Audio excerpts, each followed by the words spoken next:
Good afternoon, everyone, and a very warm welcome to the NCVO's General Election 2024 Voluntary Sector Hustings.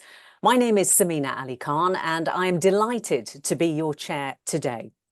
Now, I work as a newsreader and also a journalist for ITV News. I've done that for many years, and I can certainly say that over that time, we've covered many different stories, probably from every subject going.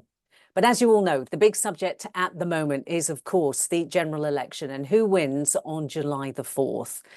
And one thing that crops up time and time again, whenever we interview people, is how they want to make the quality of their lives better and how we improve services and provision for society as a whole. We know that charity begins at home and that our ability to embrace sharing and also giving is actually what makes us uniquely British. It's up there, isn't it, with drinking tea, punctuality, being able to help others. It's what we do really well. And that is why the voluntary sector is of fundamental importance to the British society. And we've certainly seen how vital it is and has been over the past few years. Even now, currently, we are seeing how vital that service is with the cost of living crisis. But we know that the UK is facing challenges that no party can solve alone. When people come together, they really can make a difference, and the voluntary sector has huge untapped potential that could be key to the UK's success. You don't need me to tell you, but I will say it anyway. There are 160,000 charities employing a staggering 950,000 individuals and contributing £20 billion to the UK economy. That's no small feat.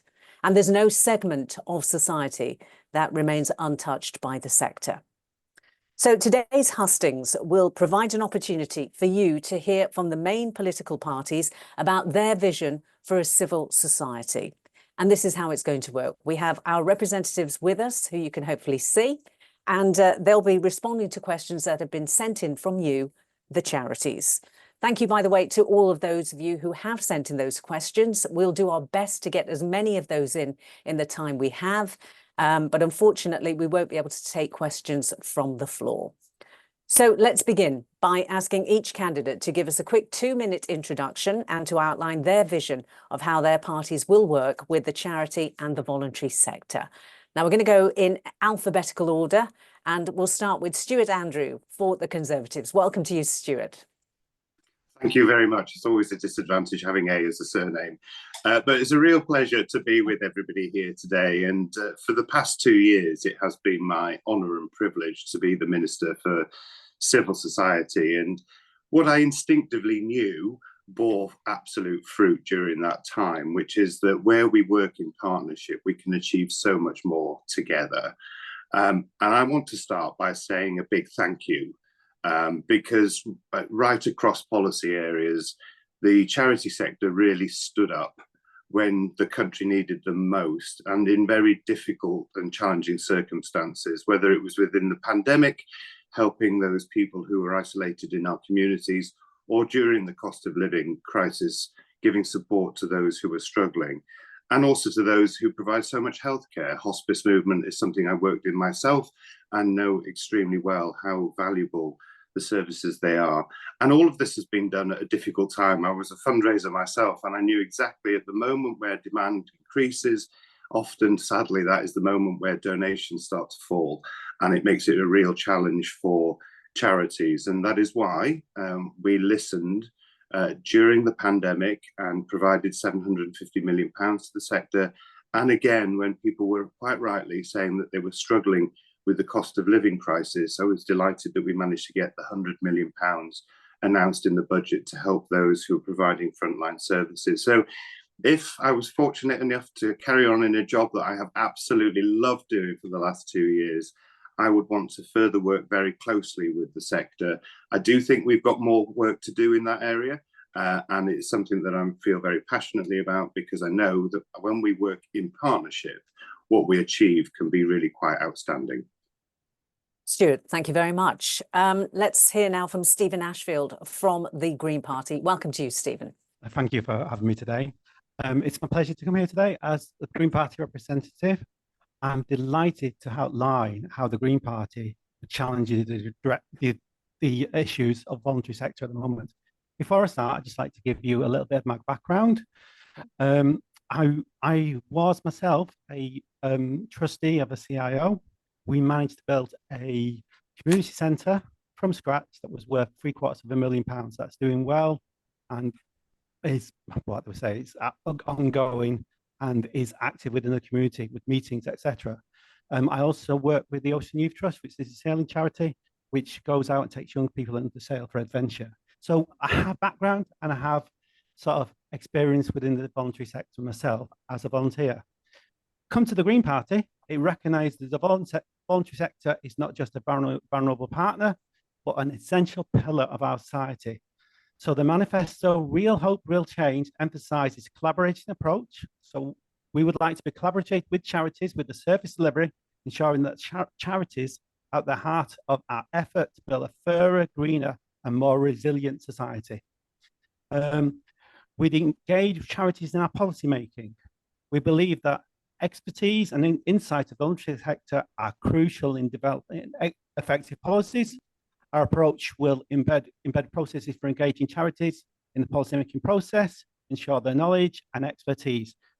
Basically, the Green Party will involve charities in decision-making as much as possible, working with other parties. Secondly, we would ensure it's fair and sustainable partnership. We would like to see charities involved with public sector delivery, but not where it's senseless competition, where they're involved with the policy decision making, and they're involved in an early stage. As a trustee, when we were applying for money, we were constantly applying in a tendering process. I'd like to see that change. I'd like to see us going more forward to move with charities. We're seeing how we're doing for the community and how it benefits in the long run. Secondly, the Green Party ensures fair and sustainable partnership and charities in the public sector and make sure we can deliver crucial services, but in conjunction with the public sector. Charities are there not to replace the public sector, they're there to work in addition to them. We'd like to see a strong, resilient community, which plays a volunteer, where volunteers have the freedom to volunteer. Myself, I've just applied to have some time off to volunteer. We'd like to establish that in legislation where there is a right to ask employers for time off work to volunteer. And we'd look at doing that as part of the Communities Power Act. We'd also look at long-term funding solutions. Yearly funding of charities is a real difficulty, and I've seen that personally. How we can say, if we're going to fund the charities, how we're going to make sure they're funded for long-term, for their long-term future. Okay. And Stephen, is that I hope you don't, yeah, you are a little bit, but I hope you don't mind me interrupting because I just want to get a little outline from all of you at this point. A lot of what you're saying, certainly around the collaboration, that will come out in one of the questions, I promise you. So for now, thank you. And let's move on to Ellen Forson, who's from the SNP. Ellen, welcome. Hi, thank you, and thanks so much for asking me along today. It's great to have the opportunity to take part. First of all, I'm the leader of Scotland's smallest mainland local authority, and I see firsthand every day the benefits of working with our third sector. We certainly couldn't deliver half that we need to deliver or that we aspire to deliver without working in partnership with our communities and third sector. And the SNP unequivocally values the important role of Scotland's third sector in working across communities to tackle the tough social issues on the ground. And we're committed to supporting and encouraging where we can charitable activity, but ensuring that public money is used responsibly. Many of the SNP's policy positions are going to resonate with organisations across the third sector as they are shared priorities, from tackling social injustices like poverty and gender inequality, to commitments on environmental policy and to tackling climate change, to protecting our human rights. We acknowledge the efforts of the third sector in these areas, and in particular playing its part in delivering crucial services to reduce inequality and improve well-being and outcomes. And we do see the incredible impact that has across the country, and none so clearer than during the pandemic, when we witnessed the incredible efforts of the third sector in providing that lifeline support to people, communities and society. One of the most beneficial contributions to the third sector comes from its dedicated and vital volunteer contingent, you will know the impact that volunteering has and the impact and the power it has to make positive impacts on society. Our aspiration has to be to make sure that we expand volunteering opportunities, to make sure that it continues to thrive over the next decade and beyond. And that's one of the reasons in 2022 the SNP published Scotland's Volunteering Action Plan. This was co-produced in partnership with the third sector, and it aims to support people to volunteer throughout their lives and to increase participation and reduce barriers to volunteering. We also know that to enable our voluntary sector to continue its vital work, it needs reliable funding, and we have committed to a fairer funding approach and to work towards multi-year funding for the sector to secure a more sustainable future. So I'm looking forward to today's discussions and hopefully expanding on some of these areas further. Ellen, thank you very much. Let's move now to Lillian Greenwood from the Labour Party. Welcome, Lillian. Thank you, Samina, and thank you to NCVO for providing this opportunity to engage with the sector. Last week in our manifesto, Keir Starmer outlined how a changed Labour Party wants to help change our communities and our country. Given the privilege to serve our country by forming a government, we look forward to fulfilling that vision, but we can't do it alone. As Keir has said many times, good government is not something you do to people or even simply for people. A Labour government will look to govern with people. As we say in our manifesto, government is at its best when working in partnership with business, trade unions, civil society, faith groups and communities. Civil society is a critical component for a changed party that wants to change our country. We have a vision for a society of service, a country where the whole of society comes together and where everybody works together to create a brighter future. Over the last 14 years, civil society has made the best of times in the worst of times. You kept us going through austerity, a global pandemic, conflict overseas, and a cost of living crisis. We've seen civil society in all its brilliance, and we owe you a great debt. For too long, many in this current government have seen parts of civil society as an irritant or an extension of the opposition, when all you were trying to do was speak up for the voiceless and catch those falling through the ever-widening cracks in our fractured country. Well, once again, a Labour government means change, and civil society will be a leading change maker for a Labour administration. Keir Starmer is clear. We cannot deliver a mission-led government without you. We cannot achieve our 5 Labour missions to get the economy growing, to set the NHS up for the future, to take back our streets tackling crime and antisocial behaviour, to make Britain a clean energy superpower, and to break down the barriers to opportunity without your energy, your creativity and your expertise. There are going to be difficult days ahead, but we look forward to working together. For an incoming Labour government, civil society is a major partner in the pursuit of a decade of national renewal. And on behalf of Keir Starmer and the Labour Party, I am here to say that we look forward to working with you. Thank you. Thank you, Lillian. And last but not least, let's have Angus MacDonald from the Liberal Democrats. Welcome to you, Angus. Thank you. I've never been a politician and I don't have any script written down. I'm a Highland councillor for Fort William and Ardnamurchan, where the sun always shines and there are no midges. But I have been extensively involved in the charitable world. I was Vice President of the National Trust of Scotland, and I set about effectively being a volunteer fundraiser, including founding Foundation Scotland, now calling Scottish Community Foundation, and launching the Caledonian Challenge, which raised £14 million over 20 years. So quite involved in it. I got the Beacon Prize for my charitable involvement. I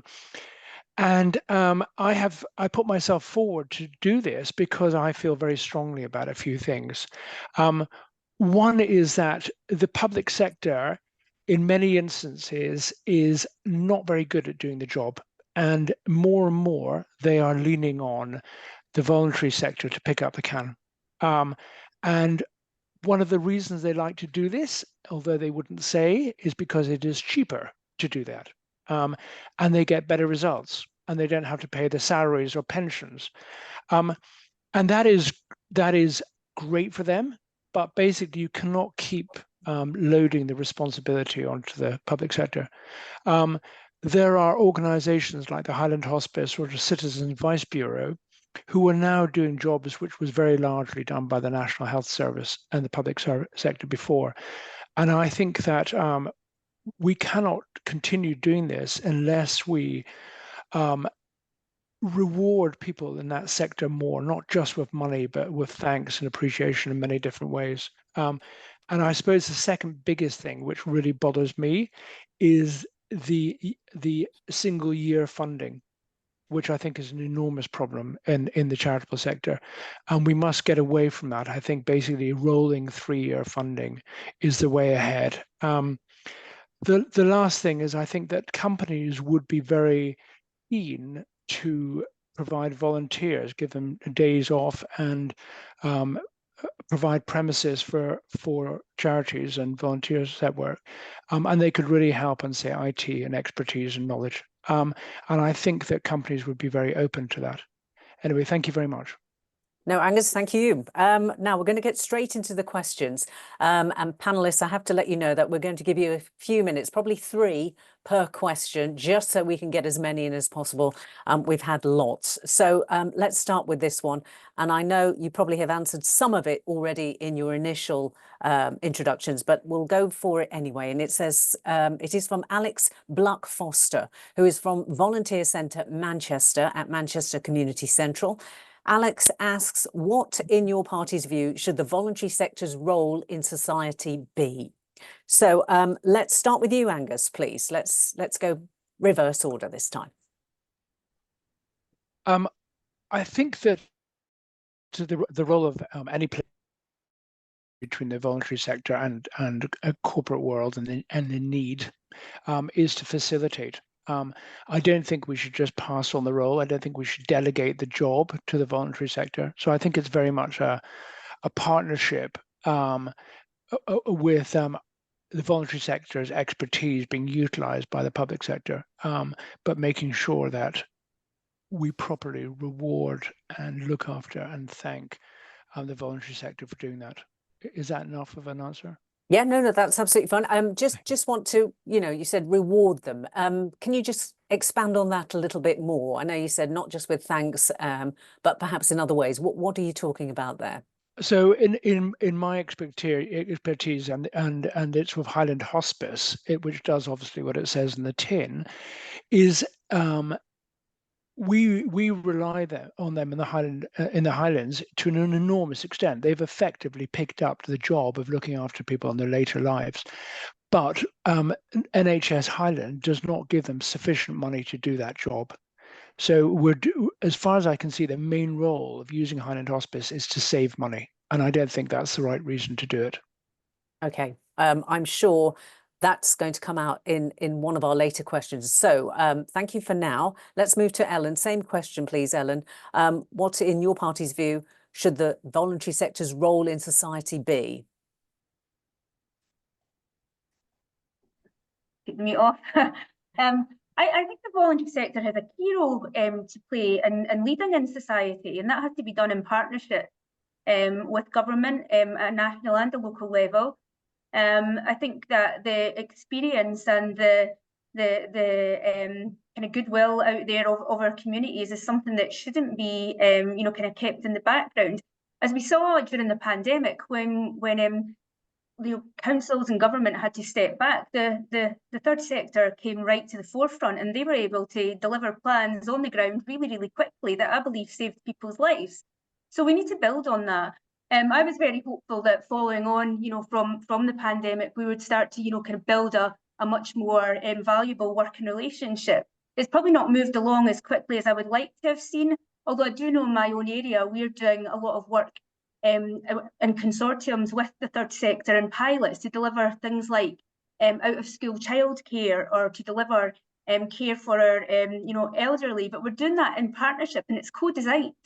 So we're working really, really strongly together, and I think that definitely has to be the way forward. There needs to be a plan and a co-design of services. Okay, and I know both you and Angus have said we shouldn't rely on the voluntary sector to do this and to provide those services, but actually we do, don't we? And that isn't going to change because the voluntary sector will pick it up anyway. And I think that's part of the frustration, that they work regardless of what the situation is. Let's move to you, please, Stephen. What's your view on what you think the voluntary sector's role in society should be, please?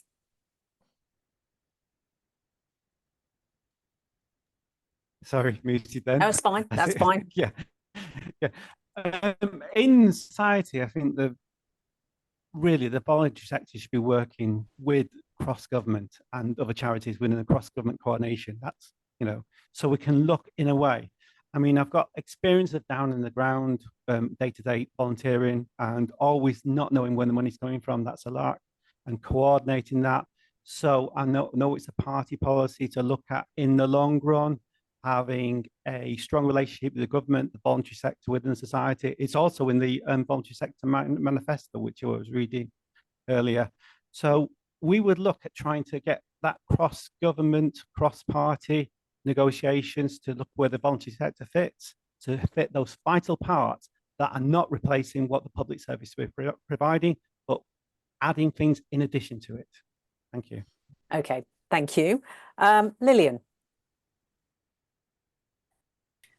Well, first of all, thanks, Alex, for your question. It's a really good one. As I said in my opening statement, I think we see civil society as an absolutely essential partner with a role to play in the delivery of every one of Labour's missions. And we want to ensure that you are part of that you aren't just consulted, but that you are involved as helping us to deliver things right at the earliest stages. So when it comes to policy development, we want your expertise for you to help us to shape the way in which policy is developed and the way in which it's delivered. We want to engage and collaborate with you. Clearly, the voluntary sector over a couple of decades or more have been really important in the delivery of public and community services. Often when voluntary sector does it, they can sometimes do it much better than the state sector. People have a trust in voluntary sector organisations that they don't always have in the public sector, and you can bring the voice of some of those people who are often find it difficult to be heard. And I think we really want to make sure that that's happened, and we'll want to do that in structural ways to make sure in every single government department we're hearing the role, we're hearing the voice of civil society, and you are there at the table. In fact, we're not just inviting you, we're asking you to be there at the table.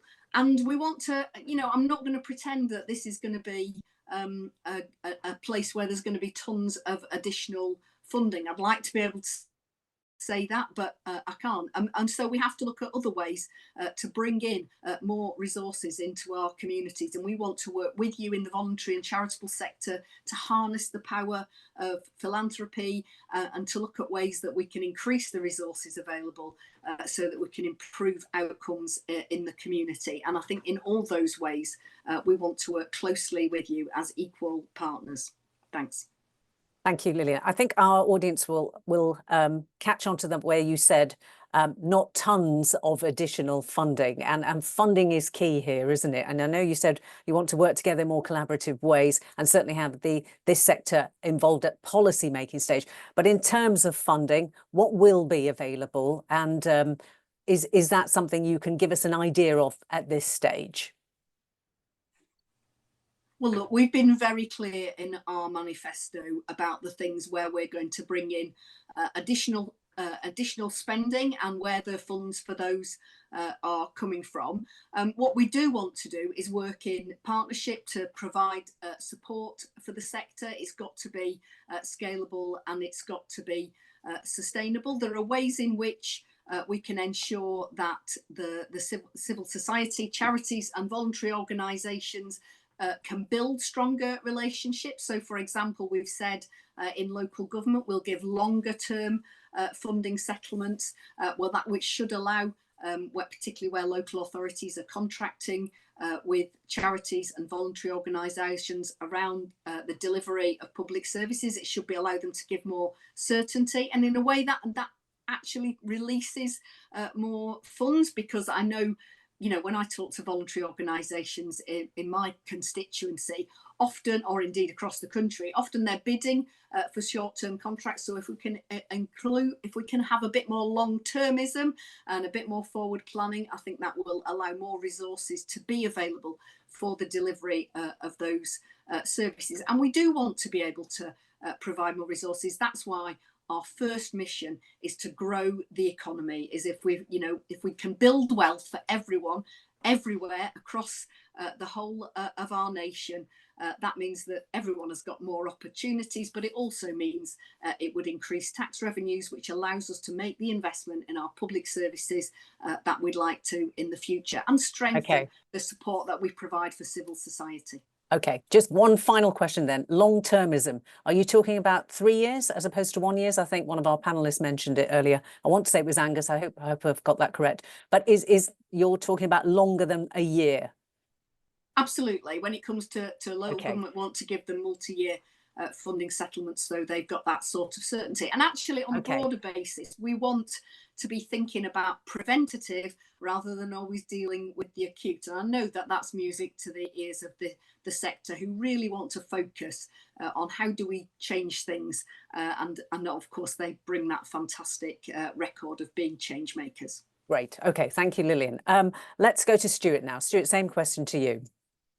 Thank you. I think Alex raises a really important point, and I have to say that I think one of the things that makes this country so great is that we have such a vibrant and active voluntary sector, charity sector, civil society space.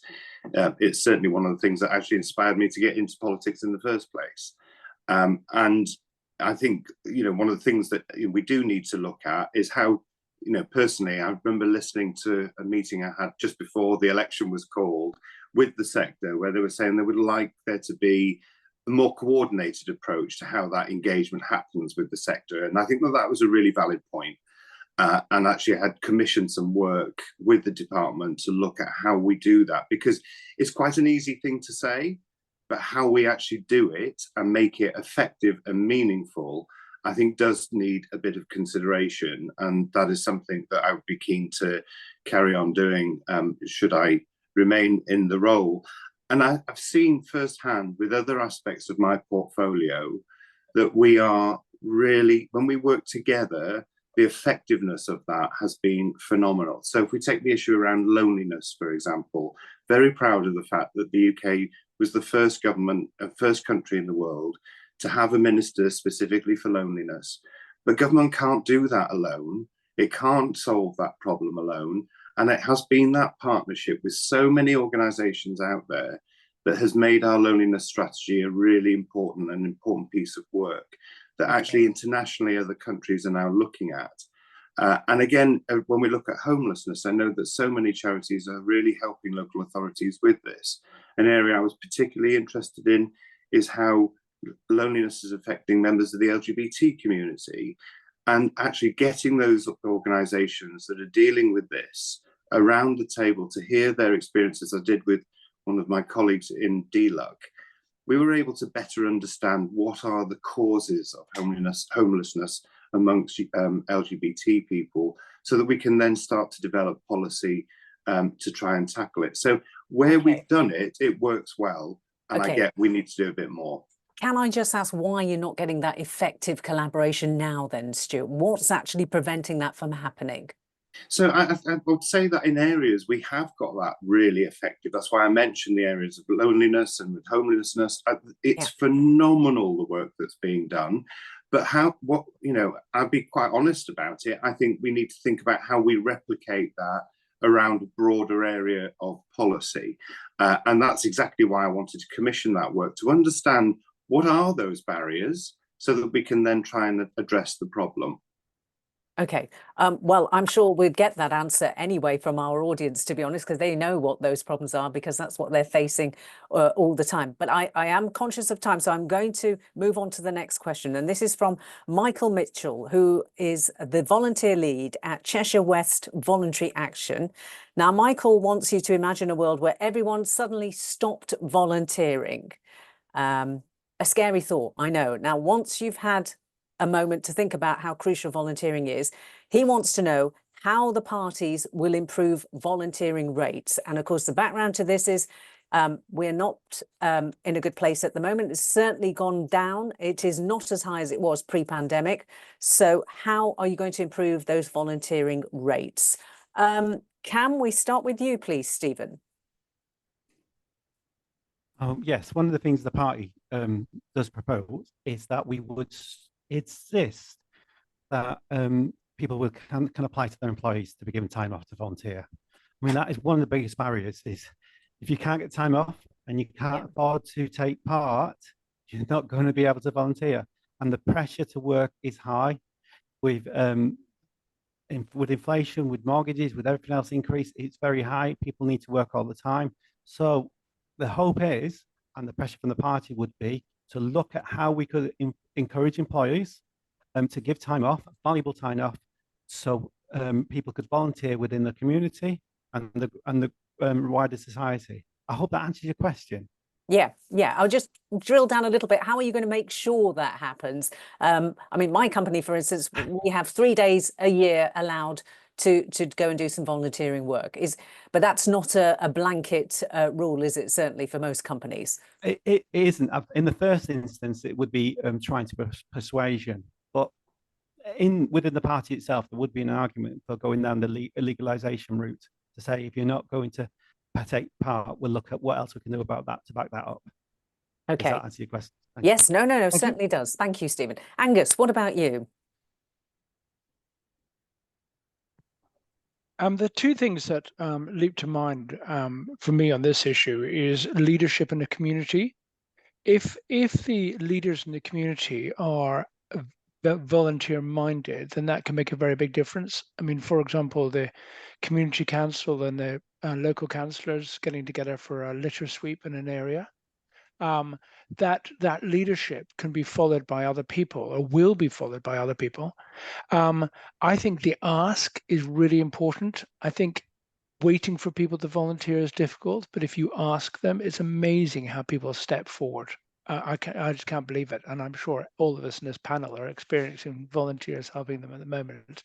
But the ask is really crucial, and I think publicizing it in the press and on social media, a particular group doing things, making sure they're all thanked, a sense of pride, of achievement, that sort of thing. That's, I think, probably the best way of getting support in a small community to make things happen. And that's something you've seen happen, isn't it, Angus? I know from when you were doing your initial introduction, you spoke about that.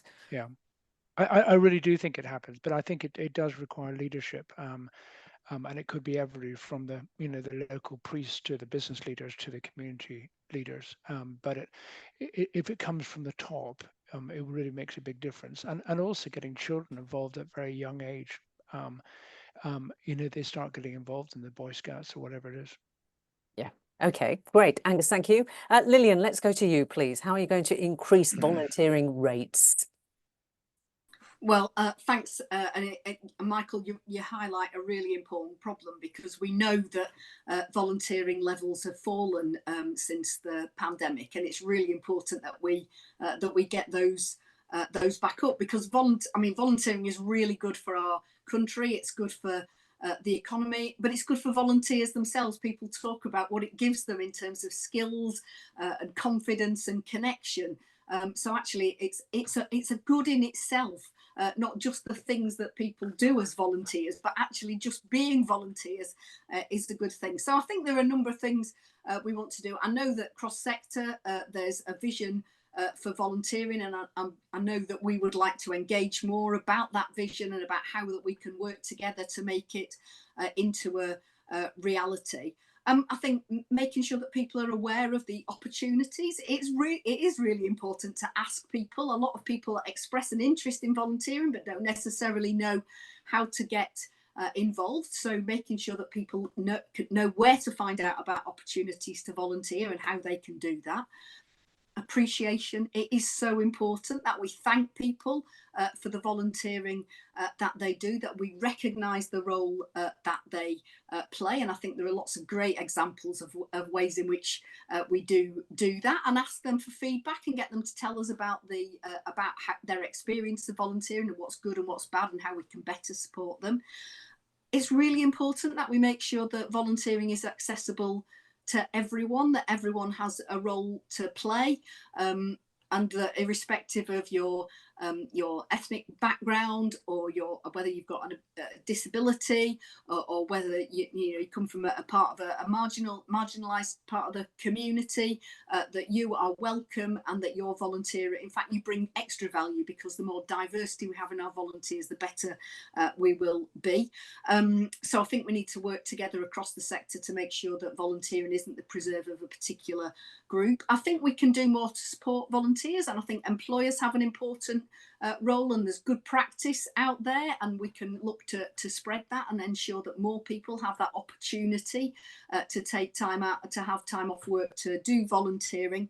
And I think we need to recognise that volunteering can very often be a place where there is experimentation, that you can try different things in volunteering, but we shouldn't see volunteers as a sort of plugging gaps that are left by government. Volunteering is exactly that. It is what people volunteer to do. It isn't a replacement. It isn't public services on the cheap. And we have to recognise that people will want to do more or less volunteering at different stages in their lives, but at each stage they have an important role to play. Thanks. Okay, no, thank you, Lillian. Stuart, can I ask you the same question, please? Yes, thank you. I mean, Michael's question really highlights one of the fundamentals for civil society, which is we're absolutely dependent on so many volunteers who do amazing work. And I should pay tribute particularly to those volunteer managers who really do that day to day, looking after those volunteers and making sure that they are thanked in the right way. Lillian quite rightly pointed out that we've been working with the sector on the vision for volunteering. That's looking at how can we have a better strategy of adapting recruitment for volunteering in an age that is changing very rapidly, and making sure that we have other opportunities that people can do, whether that be remotely, digitally, etc., so that they can still make that huge contribution. Recognise for some organisations that's just not practical, but where there are those opportunities, I think we need to do everything we can to help that. But it's also important to back those big schemes that are really trying to encourage people to think about volunteering. So the Big Help Out, for example, was a huge success at the King's Coronation. Delighted that it was happening again. And again, that's that collaboration of organisations coming together to encourage people to give their time to help their communities. I think also it's really important that we think about how we get young people into volunteering. And I mean, I know that there've been some raised eyebrows about the national service thing that we've suggested, but I have to say that when I met with so many young people who volunteer, it has been phenomenal to see how much it has also changed their lives. They've become more confident. They've felt they've developed skills. And I think that's really important. What worries me is that there isn't enough of that opportunity for all young people. And I think this is a way of trying to attract people into to do volunteering, because hopefully then it will build a lifetime of working in our communities. But we've got other things like the Know Your Neighbourhood Fund, which has been really important in helping us to tackle loneliness. What that's done is recruited people to volunteer, but also they are then engaging with people who are feeling isolated in the community. So it actually benefits both participants in that. So it's a Okay. really important piece of work. Okay, I am going to come back to you on the announcement made by Rishi Sunak in just a while, but I do want to bring Ellen in because, and I deliberately left Ellen till the end because we know in Scotland they have a volunteering action plan, but we don't have a government strategy here in England. I wonder, Ellen, can you tell us why it works and what really needs to happen here? Yeah, well, first of all, I would say that to tackle the issue of falling numbers of volunteers, you need to figure out why people aren't volunteering anymore. And I know in my local area, our third sector interface has done a lot of work of engaging with people who used to volunteer and, you know, asking them, you know, what's stopping you? And the biggest thing coming through is the cost of living crisis. Yes. When people are finding it difficult and they're struggling, you know, to make ends meet and to just live their daily lives, the things that fall away are the extras, and that's things like the volunteering. So fundamentally, we need to be able to tackle the cost of living crisis, and I think that will make people more comfortable, and we might see volunteering numbers increase again. In 2022, the SNP did publish the volunteer strategy, and we didn't do that alone. We did it in conjunction with our third sector colleagues, and I think that was key because we had to listen to the issues that were coming up, hear what the third sector wanted, you know, kind of from a plan, and to put that together. So the goals of the plan were, there's 4 of them. So that's to increase volunteering participation. So that's focusing on people who aren't volunteering just now, lapsed volunteers, and finding out, you know, kind of what is it that's going to make it easier for people to volunteer.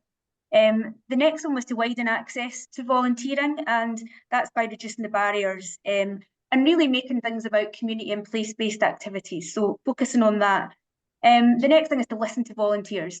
That is absolutely crucial. People need to feel that their voice is being heard within the process, and whether that's the volunteering activities that are available, or, you know, whether that's the issues and the barriers that are there. But I think the next thing was to provide a great experience. We want our volunteers to you know, feel like they're giving something, but they're also getting something back.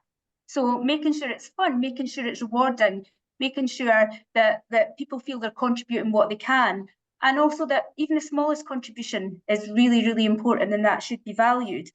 I did want to add a little bit about volunteering kind of for young people. In Scotland, we have the Saltire Awards scheme, and that's where young people who volunteer within their communities, they can, you know, kind of gain rewards, and it goes towards almost, it's not an academic qualification, but it builds up, you know, kind of points, etc., for when they maybe go on to do other things.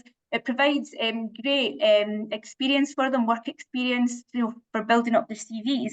So that's a really, really important point. And we actually see quite high levels of volunteering in young people across the board. So I think that's something that, you know, across the UK that could be learned from, particularly in the volunteering action plan. And it's not doing it, it's doing it in co-production and making sure that people feel listened to. Great. Ellen, thank you. I know, Angus, you've raised your hand. Do you want to add something there? We've got you on mute, I think, Angus, please. Ellen, just to hold you to account a bit in that one, in my opinion, you guys are full of consultation, reviews, focus groups, not much on actual delivery, I'm afraid to say. Okay, well, Ellen, do you want to come back? Yeah, I would just come back on that and say, well, that particular plan was done in co-production with the third sector, and it's been delivered in partnership with the third sector. We can't do it alone. It has to be done in partnership. Okay. I will move on because I do want to talk about Rishi Sunak's announcement. And this is a question that's come from Peter Earls from Eastern Cowboy Sports and Social Club, which sounds great, doesn't it? Peter says, Rishi Sunak recently said he would introduce national service, which includes plans that mandate young people to volunteer. Do you think volunteering should ever be mandated? And we want a yes/no answer on this one. So a very quick answer. Stuart, yes, no. Well, I think you obviously know the answer to that. I think yes, because I think the opportunities are brilliant. I really do. When I've met those young people who are spending their time doing volunteering, it's them that are telling us that they get so much out of it. And in fact, we did a huge survey of thousands of young people to ask them, what is it that they wanted as an offer? And from them, they said they wanted something to do after school, an experience away from home. And the third one, which was really high up there, was the opportunity to volunteer. And for those that have it, that's brilliant, and I love it, and it's fantastic to see. But there are others that just don't even know where to start. So if we can try and help that and enable that to happen, I think it will just give those young people some fantastic experiences, but also hopefully help the sector as well by knowing that they will have this regular support coming their way. I think there's a subtle difference here, isn't it? It's not about making it compulsory to actually do it, but perhaps compulsory to have the opportunity to experience it. Do you think that would make the difference? Well, I think the feedback I get from young people in certain parts of the country is they just don't know where those opportunities exist.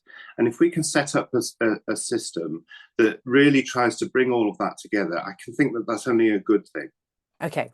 Lillian, what's your answer to this, please? Yes or no? Should it be mandated, voluntary service?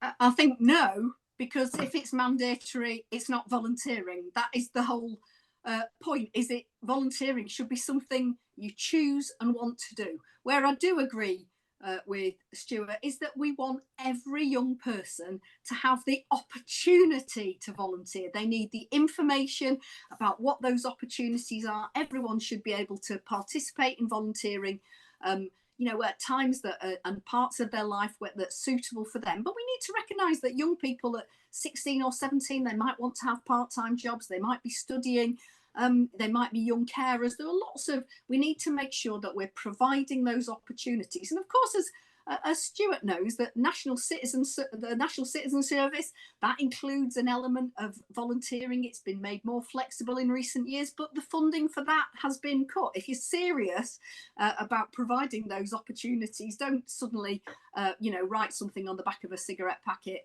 in the run up to an election. Have a serious conversation about how do we ensure that every young person from every different background has the opportunity to do the sorts of volunteering that they want in, whether it's in the local environment, whether it's supporting people, whether it's, you know, I mean, there are so many different different ways in which people can be volunteers. And that's what we should focus on, rather than telling them that at a particular age they must be, because then it really isn't volunteering and you won't get the full benefits. And also you need to provide organisations with support, because managing and organising volunteers is a huge resource needed to be able to do that, and you can't do it on the cheap.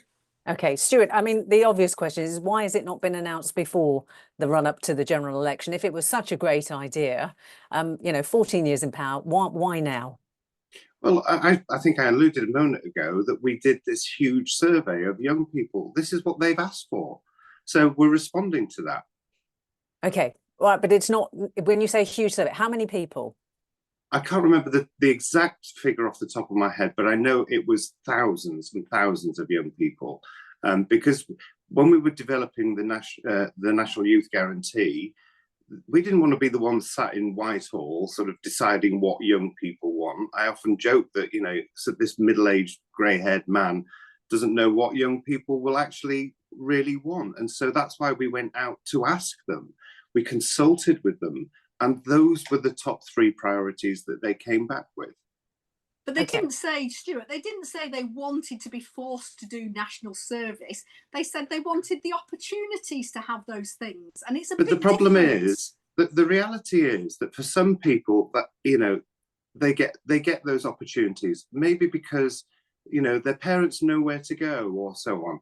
This is about providing everybody with that opportunity. And I really believe that it will help to engage younger people into civic life, in really being a part. As I say, I got into politics because growing up on my council estate, it was volunteering that made me interested in my community. I will never forget that experience. It's the foundation of why I went into public life. I just want that for everybody else. Okay. And so do we all, but it should be a choice. We want to give people choices. I'm amazed at a Conservative not wanting to do that. Well, let's let the other candidates have their say, because this is obviously something that does make people have very strong feelings, either for or against. Stephen, what's your view? Should it be compulsory? No, obviously, if it's compulsory, it isn't voluntary. But on the issues of giving opportunities, I worked for the NCS for quite a number of years. That was a really good opportunity. you got people right after the GCSE, because I teach, because after the GCSEs, they'd go away for a couple of weeks, then they'd work for 4 weeks for charities, and then that get involved, and they usually stayed involved. Yeah, that was cut back by the Conservative government. How can they say we're going to present something new when they had actually quite a good system to set up to get young people involved, and they just cut it to the bone? Well, if you want an answer, I said, why are you saying this now when you actually had a system that was there and it was working, and then it was just cut? Okay, I'll let Stuart come back to it, but let me ask Ellen as well. What's your view on this, Ellen?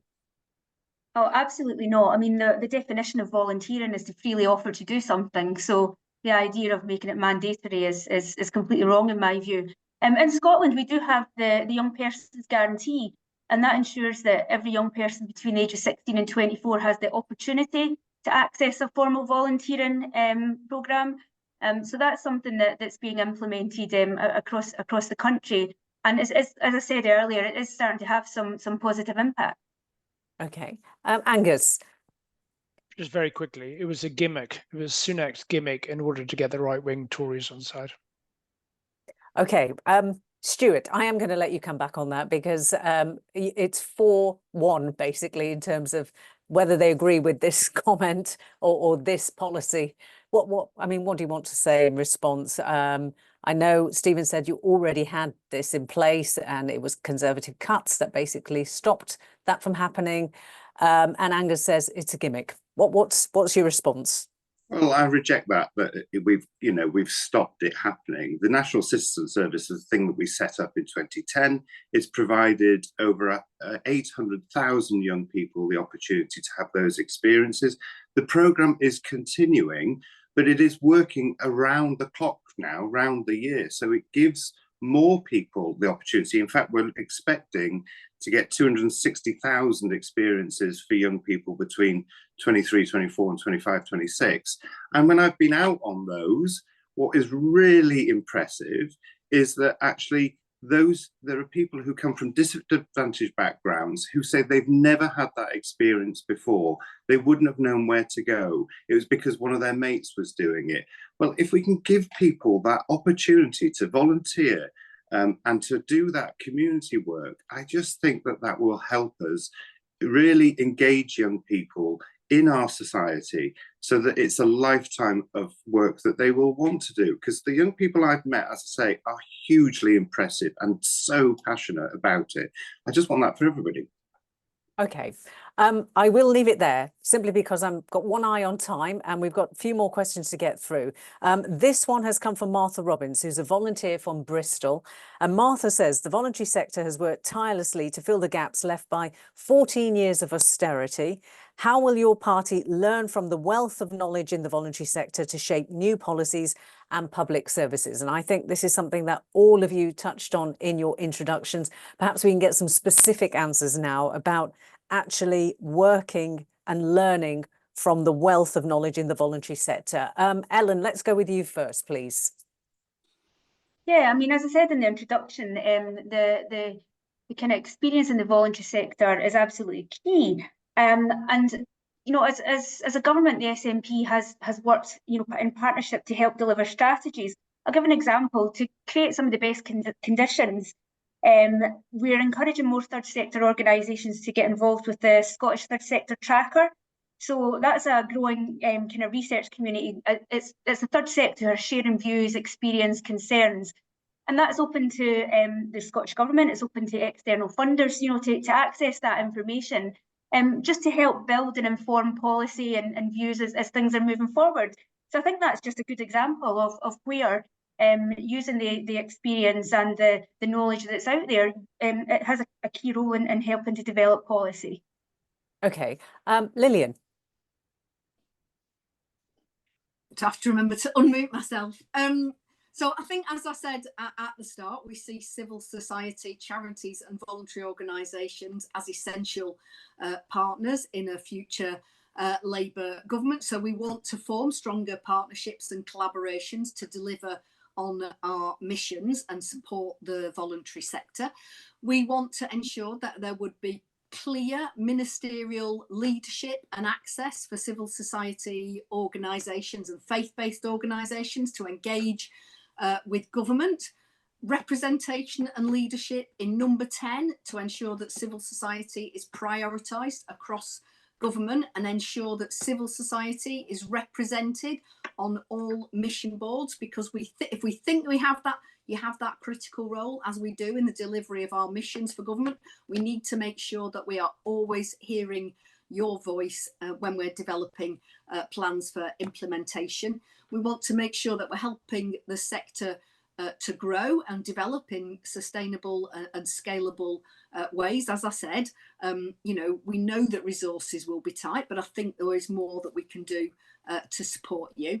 We want to champion civil society organisations that are delivering public services. Sometimes they're sort of seen as the Cinderella, but we know that you're changing the lives, particularly of some of the most vulnerable in society, often in the most difficult of circumstances. We want to make sure that you get a fair share of procurement opportunities.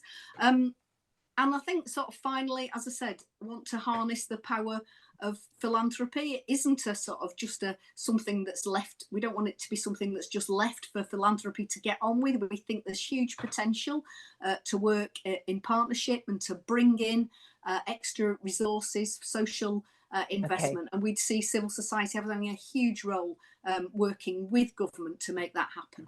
Okay, just very quickly, would you support having a Minister for Civil Society back in the Cabinet Office? Well, I think that's over my pay grade to decide on the shape of the government. I think what's important is knowing that civil society will have a place and in every single department, including in Treasury, so that the voice of civil society is heard and listened to in government. Okay, that sits. But that was actually a question from Elliot Bidgood. So there was a genuine ask there from our audience. Question, Elliot. Okay, we may come back to that. Angus, what's your view, please?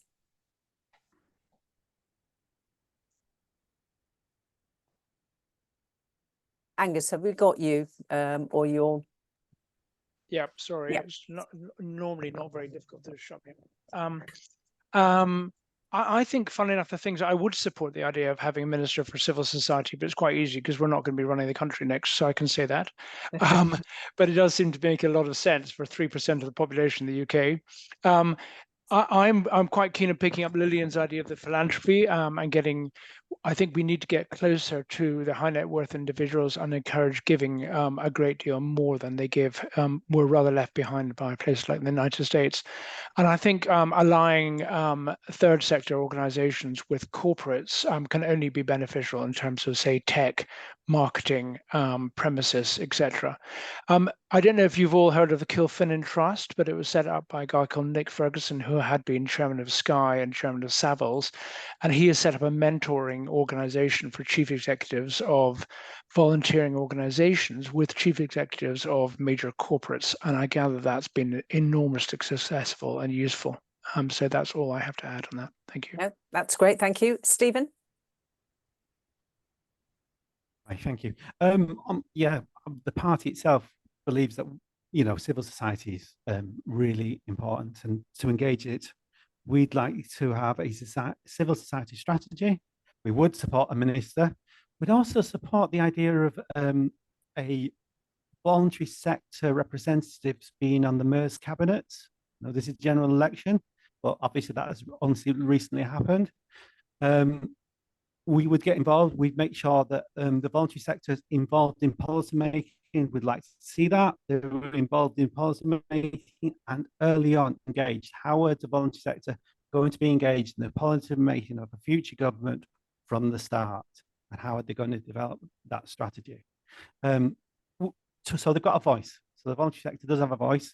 How that voice is represented, that could be decided within an organisation like this themselves. Is that satisfactory? Yes, no, that's great. Thank you very much. Stuart, do you support having a Minister for Civil Society in the Cabinet Office? Well, I am the Minister for Civil Society, but I am based in DCMS. And one of the reasons for that is that a lot of the things that DCMS are responsible for whether that be youth, whether that be loneliness, or a whole host of other things. Civil society plays a huge role in that, and that's why it's linked up there. That doesn't mean to say that I don't then work very closely with colleagues in Cabinet Office, but not just Cabinet Office, across government. And one of the issues recently that was raised in the engagement that I've been having regularly with the sector was the issue around the contracts, and others have mentioned that, and they're right to do so. And so I've been working with my colleagues in both DLUC and with in health to try and do some more work in that area. And what that has brought about is, of course, we have got support in the Cabinet Office now providing training so that civil society organisations are able to bid for those contracts in a way that is fair to them, not just being used, as it were. There's still more work to do on that, I've got to be honest with you, but that's what we have been doing. But that engagement with civil society as the Minister was the reason why we did the National Youth Guarantee. We know that they are the ones that are providing much of the services that we're talking about. It was through that engagement that it became obvious they needed support through the cost of living, and we got that £100 million. And we recently started work on philanthropy, because I think Angus is absolutely right. America does this very well, and certain parts of the UK do this very well, but there are whole swathes of the rest of the UK where we could do better. And we're literally working with the sector at the moment to see how can we make that even more effective, because from our experience at the initial early stages, showing that people do want to contribute, they do want to do it properly. Sometimes they just don't know where to go, and I think that's where government can be a good convener, if you like, to try and make that easier, and maybe even think about what other opportunities may exist to encourage that philanthropy, so that actually the sector has more resources at its disposal. Okay, thank you. I'm going to move on to this question from Nicola Lynch from Lynchpin Support Limited. And she says, will you, without reservation, support the right of civil society organisations to campaign on issues that matter to their communities? So let's go to Ellen, I think, first on this one, please. Okay, this will be a short answer for me. Absolutely. I mean, I think charitable organisations have absolutely every right to be able to campaign on the issues that are important to them and important to their members. For a lot of charities, that's the reason they started in the first place. Okay, I think the key here is without reservation, mainly around if they receive government-funded contracts, can they still campaign? I think there's obviously rules around, kind of contracts, etc. But I think there should still be an avenue to be able to make sure that your membership is represented within an area. So I would say, yeah, obviously within the kind of lobbying, etc. rules that are out there. Okay, Lillian, can I ask you this question, please? Without reservation, will you support the right of civil society organisations to campaign on issues that matter to their communities? I think civil society organisations, charities and voluntary groups have a really important role in giving voice often to people who don't have a clear political voice. Under this government, they've often felt cowed, or that they can't have their say, and we need to change that. They do have a right to campaign as long as it's within the Charity Commission rules, and that's been very clearly restated. And I support the right, even when we don't always want, it can be unwelcome criticism. I think they have a right to say that, and it's really important that we also listen to the feedback that we get from charities and civil society organisations. Okay, Stuart, I'm going to direct this one to you, because I think there have been recent changes to the legislation that does restrict the freedom to protest. So where do you stand on this particular question? Will you, without reservation, support the right of civil society organisations to campaign on issues that matter to their communities? And this is going forward now. Yeah, well, actually, that is exactly what charities have done for a long time. And a lot of policy changes that have happened in this country have been a direct result of the campaigning that they do. What we're basically saying, though, is, as Lillian just rightly said, follow the guidance from the Charity Commission, which is very clear, and it shouldn't stray into party politics, because that's important for that independence. But absolutely raising issues of concern to those charities and their core, you know, what their core objectives are key. I mean, you cannot go into Parliament at any week of the year without a charity being there and rightly campaigning on the issues that matter to them directly with politicians. And those have been really effective at highlighting where there may be injustices, where there may be areas that need work. Yeah, I remember it was a charity that approached me in my own constituency when there was the issue potentially of closing the Children's Heart Unit in Leeds. That, you know, they brought that to my attention, and thank goodness they did, because then MPs from across the region, cross-party, worked together to get that resolved. But it is about making sure that the guidelines are followed properly. I think that's important for confidence in the sector, and I think it's important for the sector to understand what those clear rules are. Yeah, and I'm sure the sector will say that they are clear with those guidelines. Angus, what about you? What's your view on this? I don't actually have anything to add on this one, Samina. Okay, no problem. Stephen, what about you? Yes, I do. I believe charities should have the right to campaign. I always do. They advocate for their communities. They drive policy change. When I was a trustee and I had to read the Charities Commission's guidelines, it did say charities have a vital role to play in society, promoting interests and benefits of the beneficiaries and contribute to public debate. There is an issue about what the restrictions are with the Charity Commission, but that's another debate, is it not? But I do believe, yeah, without reservation, charities should be able to campaign. Okay, I mean, you left us hanging there when you said there is an issue with the restrictions. Just briefly elaborate a little bit, if you can, please. I mean, a number of years that I've campaigned, I was president of the Students' Union a very long time ago, and the restrictions then, even then, because we're charity status of what we could and couldn't do, it's very difficult to say the guidelines at the moment. We do stick to them, but sometimes it does restrict what charities are able to campaign on.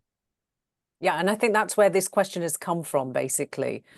So what's the solution then? Are you talking about changing the regulations? I would like to review the regulations, but that is my personal view.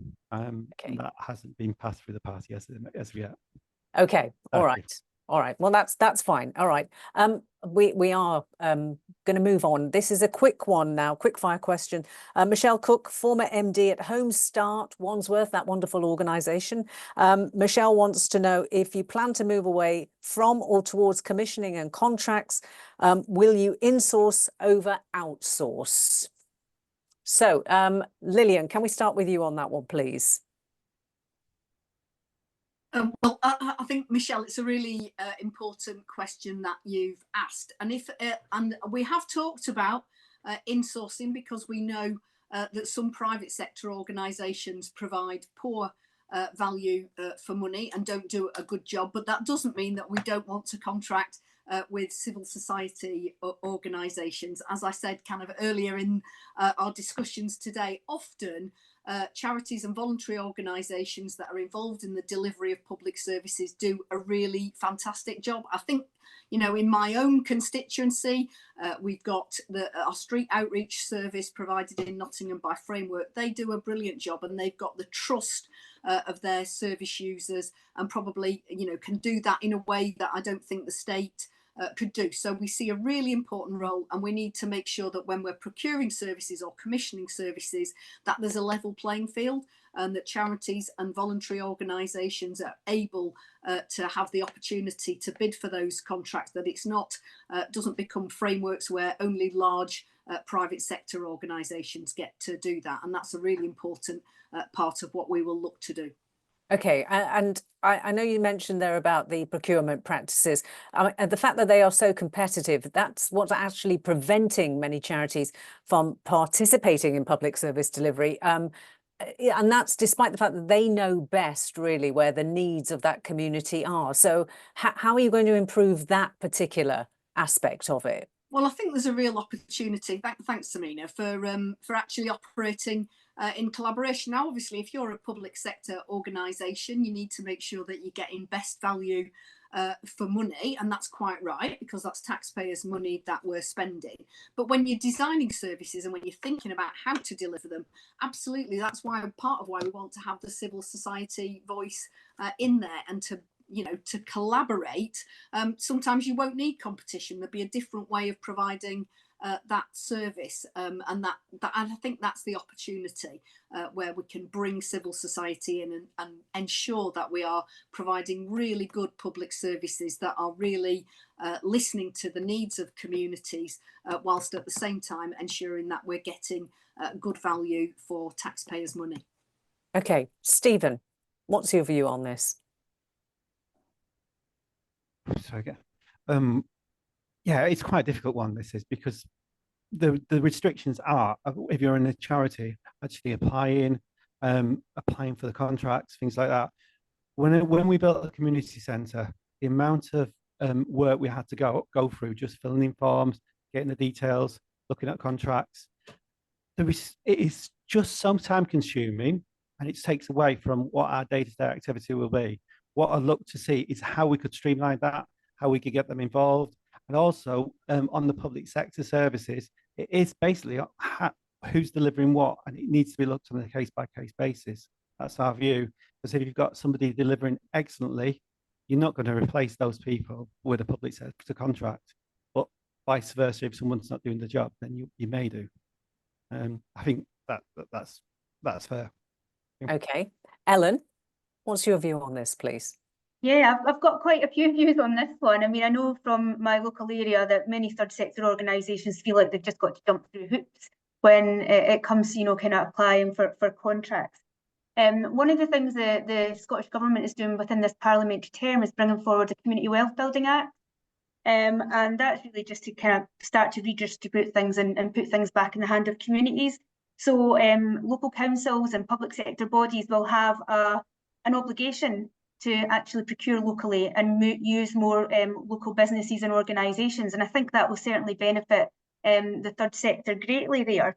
As a local authority leader, I think I mentioned before, we're running a pilot for the Scottish Government in relation to out of kind of traditional hours school care for young people.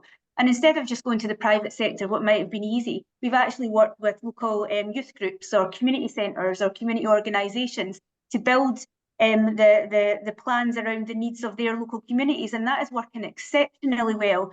But because that was a pilot, we had the power and we were able to go ahead and do that. So I think what we do need to see is a bit of the cutting of the red tape to allow local areas and the third sector to work in that true collaborative way to actually make that difference. And that's certainly something that was echoed by Stephen. It sounds like that sounds like that is quite a big area of where this problem lies. Angus, what's your view on this, please?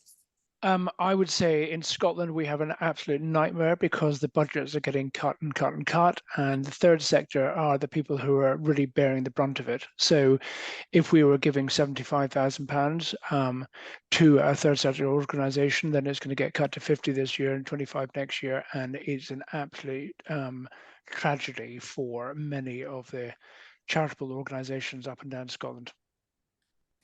Okay, Stuart, that is the fact, isn't it, really, for a lot of charities, that budgets are hugely cut, and yet they're being asked to deliver more. I wonder what your view is, please, on this particular question.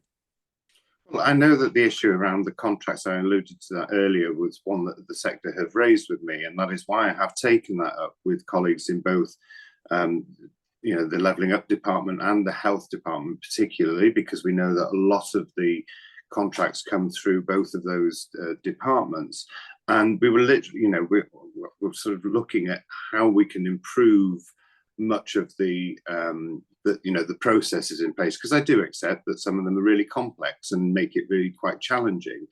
But equally, we don't want to miss out on the fact that the public, the charity sector, the civil society sector can be really responsive in a quick way. I used to see that myself in the hospices I used to work with, that something would happen quite suddenly to a family that needed a response really quickly, and the hospice were able to do that. Now, that would have taken a bit longer had it just been reliant on the state sector. So there is further work to do here. We did start on this, and you know, I want to go further, but we're also setting up, we announced recently, and we've just put into legislation that as part of the dormant assets funding, that we will now allocate some of that money to community wealth funds to do a similar thing, which is about building that local infrastructure so that where it doesn't exist at the moment, so that community organisations, civil society organisations can have a meaningful and effective role in developing that, but also have the skills that they'll need to be able to, you know, bid for those contracts. And that's why we're working with our colleagues, and that we have this scheme within the Cabinet Office to help with that training, so that people can put in bids that are going to deliver what is needed, but doesn't risk putting them under that huge strain. But there is a huge frustration, isn't there? And I know you admitted as well, saying that there is work to be done in making some of those more complex processes simpler. Why isn't that happening? Well, it is, and that's what I'm saying. That's why we've got this work going on within these departments. That's why we've got this work going on within the Cabinet Office. But yeah, it does need, you know, I'm not going to pretend that it's perfect. It isn't, and you know, that's why we were commissioning work to get, you know, to try and really improve the situation. I suppose the sector would say it needs to happen quicker in order for them to be able to compete and certainly deliver those vital services that they're doing. But I've got time, I think, for one more question. So I'm going to ask this particular one, which has come from Wayne Murray from the Humanity Squared organisation. And Wayne says 97% of charities that are closing are small and medium sized. These are the organisations that hold communities together. What plans do you have to support and stop further closures from happening? 97% of those that are closing are small and medium. So let's start with you, please, Angus. See, what springs to mind when I hear that question is how many charities overlap in what they're doing, and how difficult it is for those charities to get closed down and for the money to be merged with other charities. And I know there's a whole industry of Edinburgh lawyers who are making jolly good money managing little charities. And there are some charities which were put in place for the Napoleonic War, which are still in existence and still paying fees. And we really ought to try and merge some of these smaller ones to make them more effective. So that's my only contribution to this discussion. Okay. I mean, we don't have those that law firm with us, sadly, so they can't respond. But we hear what you're saying within that point. Ellen, what's your view on this, please? I mean, it's so true that the outlook for so many organisations, not just in the charity sector, is difficult. And I can completely understand that during the cost of living crisis, when things like donations fall and, you know, there's less money going around, there can be difficulties. I think we need to find a way to work together. You know, if there is a way to share premises, or if there's a way to almost kind of streamline some of the work that's going on. But I do think it's really important to keep the independence of charitable organisations that were started for a reason. And if they are continuing to deliver a service that people that people need and that people want, then we really do need to support that as far as possible. I suppose a lot of them will say it's the rising cost of delivery. That's what's actually crippling them. You know, how do you stop that, or what's the answer to that? I know what the answer to that, but I'm just wondering what your plans would be in order to prevent that from happening. Well, I think we do need to look at the cost of delivery of services and deliver, you know, kind of a fair funding solution for our third sector partners to you know, kind of take that forward.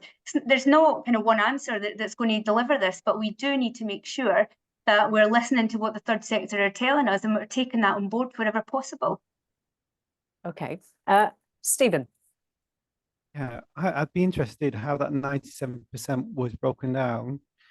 Being a trustee of a small charity that we closed down because we turned it into a CIO, being another member of another small charity that was closed down because we delivered what we need to deliver and there was no more need for it. How much of that was happening within those figures?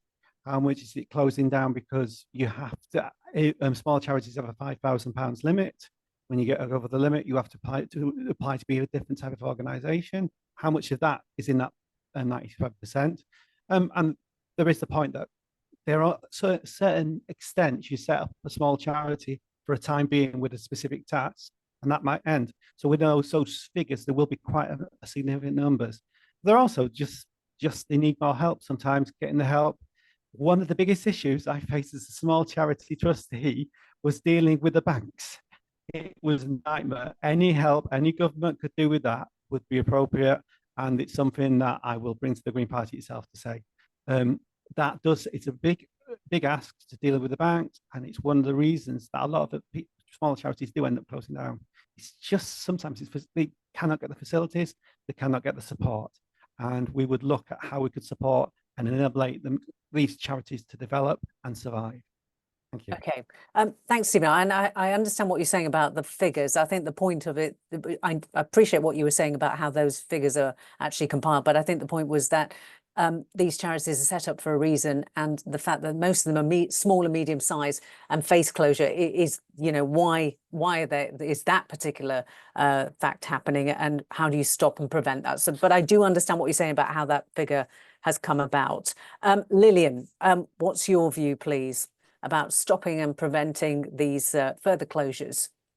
Well, thanks, Samina, and thanks, Wayne, for the question. And I think, you know, we've seen the collapse of a number of charities in recent months, and we know that many charities report that they're really on the edge, and that's extremely concerning. So I think there are a number of things. I think obviously we want to engage with the sector about what practical measures we could take to better support charities, especially small charities, and I appreciate, you know, that there are, you know, such a diversity within civil society between very large charities and lots of very small ones, and they probably have particular needs. But the bigger pictures, of course, is tackling the things in the economy. That's why Labour's first and foremost mission is growing the wealth of the country. It is about tackling that cost of living crisis, and it is about relieving some of those costs, like the high prices of energy. And we've clearly set out policy that's determined to do that. And that applies to individuals and consumers, but it also applies to businesses, and it applies to many charities. And I make no apology for putting that, you know, front and centre in terms of the mission of a Labour government to get our economy growing, to put more money into people's pockets. And I think, you know, those things in themselves will help to support our charity sector, albeit I'm sure there are very specific things that we'd want to do with the sector to ensure that charities are able to continue doing the amazing work that they do. Okay, Lillian, thank you. Stuart.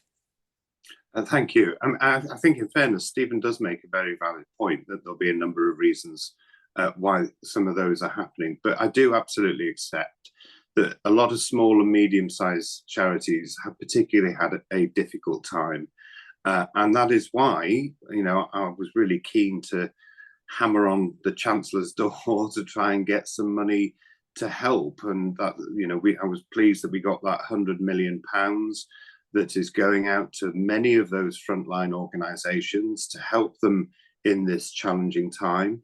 An element of that as well, of course, is to try and help them with their future costs. So looking at what energy efficiencies we can help them with in terms of, you know, new boilers or, you know, other energy efficient measures in their premises to bring their costs down.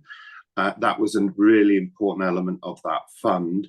We've also allocated 73 million from the dormant assets as part of the cost of living issues. Because, you know, we do recognise that it has been a hard time. And of course, we did make sure that there was the energy support for charities during that period. That, I think, has literally just finished in March this year, to try and help those organisations. And again, that is why tackling inflation has been so important, because charities that will suffer when inflation is high. And so, you know, that's why we've been trying to get that down to the figure that it's been announced at today. Okay. But in the interim period, I guess, Stuart, that's, you know, we've seen an awful lot of those charities close down, and I think that's the issue, or certainly that was the point of that question. I do want to end on a positive, and this is the final question to all of you, really. What are your top 3 asks of civil society, and what will be your top 3 offers? That's come from Shipra Ogra. So, Shipra says, top 3 asks of civil society, what will be your top 3 offers? If you keep your answers quite succinct, that would be great, simply because we're running out of time. Appreciate you've got to think about this a couple of minutes. So who would like to go first on this? Who's ready? Lillian, you look like you're poised.